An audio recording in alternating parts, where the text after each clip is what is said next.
मराठी इयत्ता चौथी. निर्मिती Rohini Kokate. School name saint Mary's Malankara high school. Hello students, how you all. तर विद्यार्थी मित्रांनो, आज आपण इयत्ता चौथीतील पुढचा पाठ शिकणार आहोत. तर विद्यार्थी मित्रांनो, तर आपण आता इंट्रोडक्शन पाहूया. मला सांगा विद्यार्थी मित्रांनो, तुम्ही हे चित्र पहा. या चित्रामध्ये काय दिसत आहे तुम्हाला? याला आपण इंग्रजीमध्ये काय बोलतो? बुलक कार्ट म्हणजे बैलगाडी. हे जुनी माणसं म्हणजे जे ओल्ड पीपल आहेत, म्हणजे आपले जे अगोदरचे पूर्वज आहेत, त्यांना जर प्रवास करायचा असायचा तेव्हा ते अशी बैलगाडी वापरायचे. किंवा कोणी कोणी उंट बघा म्हणजे कॅमल याने प्रवास करायचा. किंवा कोणी कोणी प्रवास करण्यासाठी घोड्यांचा वापर करायचा. हे अगोदरच्या काळामध्ये आपले पूर्वज प्रवासासाठी ही साधनं ते वापरत असेत. पण नंतर त्याच्यामध्ये खूप सारे बदल झाले, ते आपण पाहूया. आता पुढे पाहूया. आता पुढे त्याच्यामध्ये बदल झाला. आता आपण प्रवास करण्यासाठी पहा, बसने प्रवास करतो किंवा ट्रेनने करतो, बरोबर. काही माणसे एरोप्लेनने प्रवास करतात किंवा कारने, घरची जर गाडी असेल तर आपण कारने सुद्धा प्रवास करतो. म्हणजे आताची माणसं जर आपल्याला प्रवास करायचा असेल तर या सर्व गोष्टींचा वापर करतात आणि प्रवास करतात. आज आपण प्रवासावरच आधारित पाठाचे अध्ययन करणार आहोत. So student, today we are going to learn about one new poem, poem number 19, आगगाडी. म्हणजे पोयमचं नाव काय आहे? आगगाडी. या कवितेचे आज आपण अध्ययन करणार आहोत. चला तर मग पुढे जाऊया. सर्वप्रथम मी तुम्हाला कविता वाचून दाखवते. तुमच्या पाठ्यपुस्तकामध्ये अशा पद्धतीने दिलेला आहे पहा. कविता पहा, ऐका व म्हणा. जुगजुग गाडी घरांची माळ, चालती फिरती अजब चाळ, धावत जाते गाओगाव, हुंदडत फिरते गावनगाव.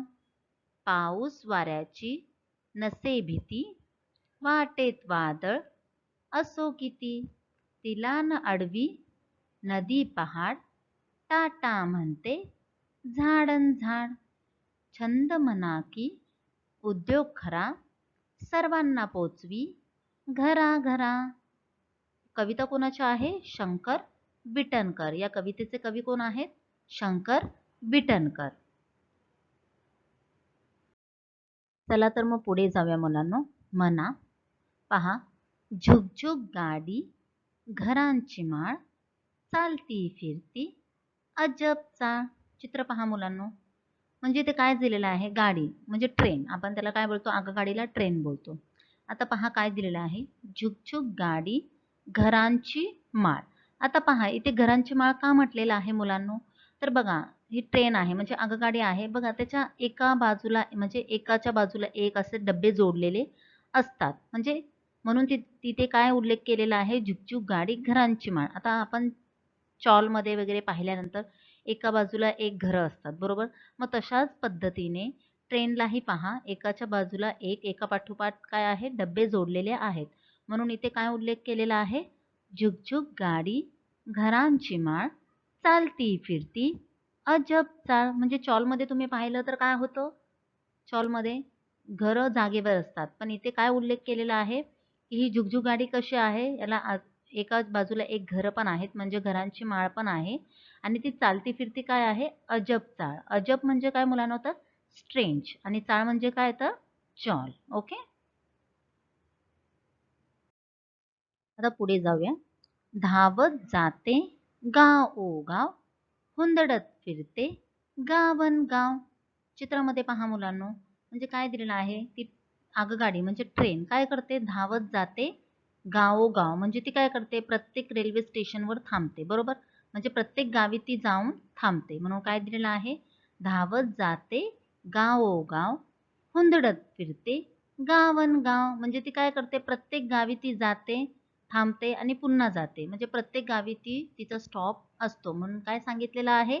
धावत जाते गावोगाव, हुंदडत फिरते गावनगाव.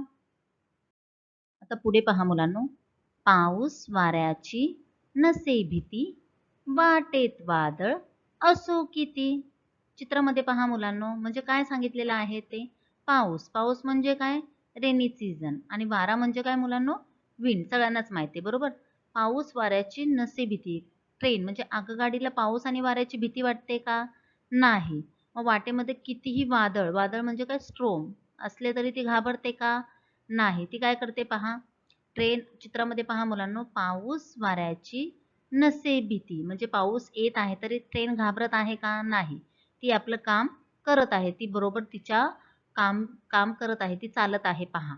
म्हणून काय सांगितलेलं आहे? पाऊस वाऱ्याची नसे भीती, वाटेत वादळ असो किती. कितीही पाऊस आला, कितीही वादळ आले तर तरी आगगाडी घाबरते का? नाही. ती काय करते? आपलं काम करते. प्रत्येकाला आपल्या घरी पोहोचवण्याचं काम ती करत असते. पुढे पहा मुलांनो. तिला न अडवी नदी पहाड, टाटा म्हणते झाडन झाड. चित्रामध्ये पहा मुलांनो, ट्रेन पहा आगगाडी जात आहे बरोबर. म्हणजे काय सांगितलेलं आहे? तिला न अडवी म्हणजे या ट्रेनला आगगाडीला कोणीही अडवू शकत नाही. म्हणजे नदी, नदी म्हणजे काय मुलांनो? रिव्हर. आणि पहाड म्हणजे काय? माउंटेन. ट्रेन नदी आणि पहाड, रिव्हरला माउंटेनला घाबरते का? नाही. म्हणजे तिला कोणीही अडवू शकत नाही बरोबर. म्हणून काय दिलेलं आहे? तिला न अडवी नदी पहाड म्हणजे ती पहाड असू द्या नदी असू द्या ती पार करून जाते. आणि काय सांगितलेलं आहे? टाटा म्हणते झाडन झाड. म्हणजे बघा रस्त्याच्या कडेला जी झाडं असतात आणि ट्रेनमधून जात आहे, पण ट्रेन आपलं काम करत आहे, ती सरळ जात आहे, पण प्रत्येक झाड तिला काय करत आहे? टाटा करत आहे. कारण ती ट्रेन आपल्या दिशेने जात आहे आणि प्रत्येक झाड बरोबर ती झाडेला पार करून जात असल्यामुळे काय सांगितलेलं आहे? टाटा म्हणते झाडन झाड. पहा मुलांनो, छंद म्हणा की उद्योग खरा, सर्वांना पोचवी घरा-घरा. म्हणजे काय दिलेलं आहे मुलांनो? आगगाडी. छंद म्हणजे तिला आवडतं हे सर्व करायला. का तिचा बिझनेस आहे हा? नाही. पण तिचं हे काम आहे म्हणून ती करते. म्हणून इथे काय सांगितलेलं आहे? छंद म्हणा की उद्योग खरा, सर्वांना पोचवी घरा-घरा. म्हणजे ती काय करते? सर्वांना घरी पोहोचवण्याचं काम अत्यंत व्यवस्थित करत असते. बरोबर. आता पहा चित्रामध्ये या बायका ट्रेनमधून उतरलेल्या आहेत आणि आपल्या घरी जात आहेत बरोबर. म्हणून काय दिलेलं आहे? छंद म्हणा की उद्योग खरा, सर्वांना पोचवी घरा-घरा. कोणाची कविता आहे ही? शंकर विटणकर. कवितेचे कवी कोण आहेत? शंकर विटणकर. समजले मुलांनो तुम्हाला कविता? तर आता आपण पुढे जाऊया. Look at the screen students. पहा कठीण शब्द. कठीण शब्द म्हणजे काय मुलांनो? Difficult words. पहिला आहे आगगाडी. आगगाडी म्हणजे काय मुलांनो? ट्रेन. दुसरा आहे माळ. माळ म्हणजे काय? चेन. तिसरा आहे अजब. अजब म्हणजे काय मुलांनो? स्ट्रेंज. चौथा आहे चाळ. चाळ म्हणजे काय मुलांनो? चॉल. पाचवा आहे हुंदडत फिरते. हुंदडत फिरते म्हणजे काय? To move happily. सहावा आहे वारा. वारा म्हणजे काय मुलांनो? तर विंड. पुढे जाऊया मुलांनो. सातवा आहे नदी. नदी म्हणजे काय? रिव्हर. आठवा आहे पहाड. पहाड म्हणजे काय? माउंटेन. नववा आहे वादळ. वादळ म्हणजेच काय? स्ट्रोम. दहावा आहे अडवी. अडवी म्हणजे काय? To stop. अकरावा आहे पोचवी. पोचवी म्हणजे काय? To reach. बारावा आहे उद्योग. उद्योग म्हणजे काय मुलांनो? तर बिझनेस. थोडंसं व्याकरणही पाहूया मुलांनो. आता पहा कवितेमध्ये आलेले सारखे अक्षर शोधा. म्हणजे या कवितेमध्ये जे शब्द आलेले आहेत त्याच्यापैकी तुम्हाला सारखे अक्षर शोधायचे आहे. आता पहिलं पहा मुलांनो काय दिलेलं आहे? चालती, फिरती. आता या दोन्हीही शब्दांमध्ये सिमिलर वर्ड कोणता आहे तो तुम्हाला आयडेंटिफाय करायचा आहे.